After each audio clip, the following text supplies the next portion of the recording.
Hi, my name is Tabitha Watson, and I am doing my public speech for my communications class. Okay, hi everyone. Thank you so much for coming today. I am going to be talking to you about colic and the danger it is to horses. My reason for bringing this up is because when I was a little girl, I lost a horse to colic, and although that doesn't seem traumatizing to some, to me who loves animals, it was very traumatizing. And so I wanted to present to you just what to look for, what it is, and what you can do if your horse does develop colic. The reason I feel I'm qualified to talk about this is that I've been working with horses my entire life and actually have a national horse management rating in which we learned about all sorts of ailments and illnesses that go on with horses. So, let's go. So the first slide is what is colic, and the definition of colic is abdominal pain. It usually actually happens when there's twisting of the intestines or there's a blockage or impaction of the intestines. Colic is not an illness. It's an indication of an illness, but it's not an actual illness. It can lead to illness due to lack of nutrition. If it continues long enough, then that can lead to illness. Colic comes in a range of ways. It can come in mild cases where it's just like blockage of the intestine, just like constipation, or it can become much more serious, where intestines will actually twist around one another in the horse's stomach.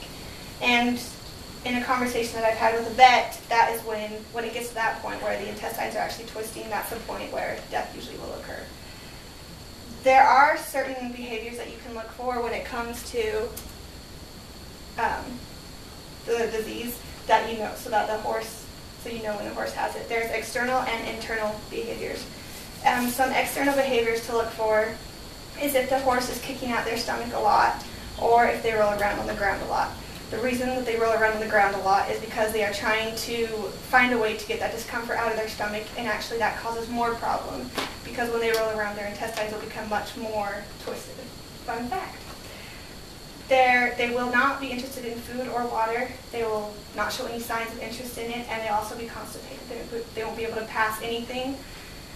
And some internal behavior that you can look for is that if you listen to their stomach, you will hear a lot of gurgling in their stomach, and that is just because stuff is just trying to work itself out, get through the system, but since they're twisted or impacted, they're not able to have that happen. There's also an increase in breathing and an increase in pulse as well. And those are just a few of the internal and external behaviors to look for. If you are able to catch these warning signs, these little behaviors, then you can actually save your horse from dying or passing away. So what you should do if that happens,